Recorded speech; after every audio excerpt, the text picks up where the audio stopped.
What's up, everybody? It's James here from the Sawyer Family Reviews channel. Today is Wednesday, December 13th, 2023, and this is the weekly comic book pickups video. Every week, I buy comic books, get them for myself, get them for my kids. I get them at Queen City Comics in Fairfield, Ohio. Zip code 45014. If you're in the area and into comic books, check out that comic shop. And while you're in the area, head a mile down the road and check out the toy department, why don't you, okay? Let's jump in. First things first, I got a toy. I picked this up. This is the first non-Star Wars hot toy I've picked up in a while. I saw this at Target, and I was like, oh man, a Toby Spidey Marvel Legend. I haven't bought a Marvel Legend forever. I really want that Toby Spidey, but I was like, I'm going to resist. I don't need it. But the comic shop had them. I have trade, so it's almost like I didn't spend real money. I spent trade money. This looks great in person. This looks really great. Man, Toby, looking great. So I bought that. But you're not here for that. You're for comics. So let's check them out. So first off, I got Star Wars Dark Droids Bounty Hunters number 41, $4.99. There weren't that many of these there. This The Path of the Righteous Part 5. Ethan Sachs writing, David Tinto art. I bet you can't guess, but I'm not caught up.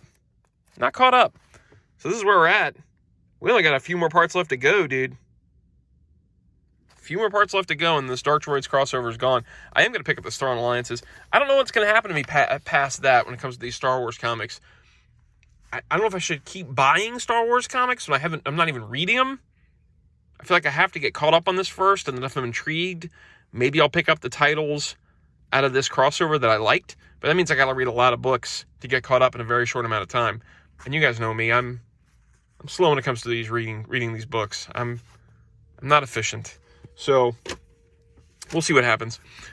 Then I also got Star Wars Hyperspace Stories number 12, $3.99 from Dark Horse. This is like the kid-friendly stories.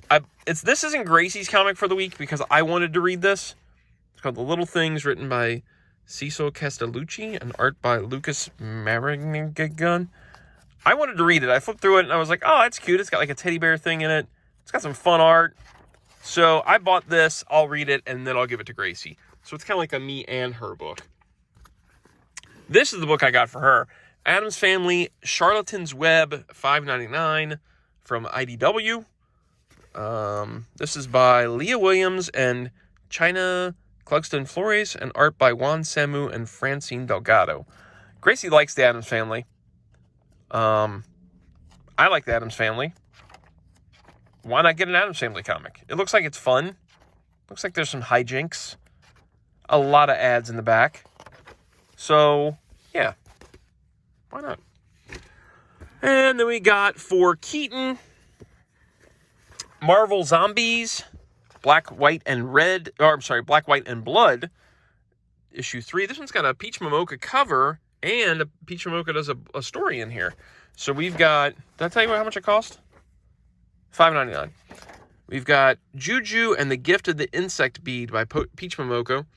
Already Dead by Matt Groom and Alessandro Vitti. And Surprise Mother Strucker by Cheryl Lynn Eaton and Leandro Fernandez. This is cool, this Peach Momoko story here. That's cool. And we got some other stories and some Luke Cage stuff, it looks like. I read a little article online about this last story with Luke Cage, because he's got an unbreakable skin. Like, how would he interact with zombies when their bites can't break his skin?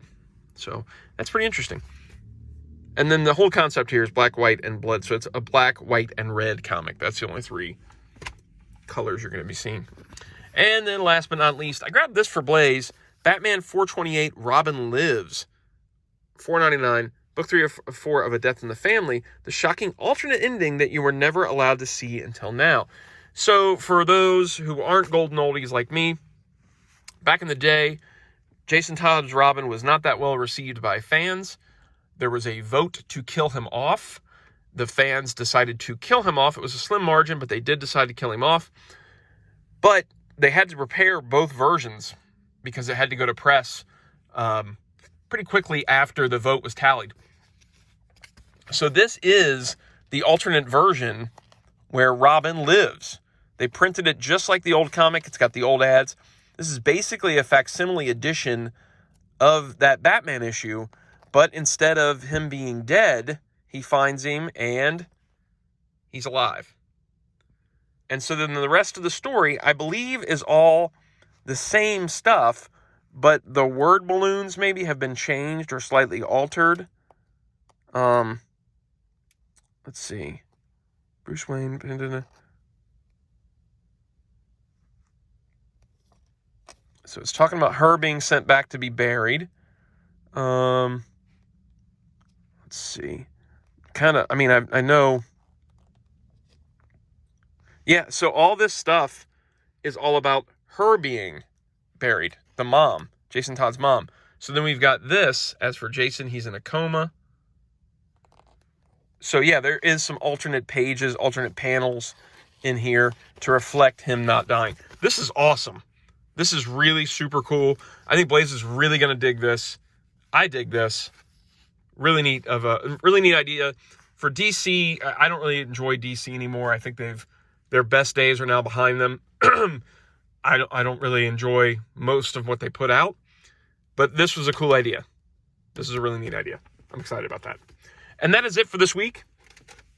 If you enjoy the videos, like, subscribe, notify. If you read comics, leave a comment down below and tell me what you read. And I will see you guys next week. Goodbye.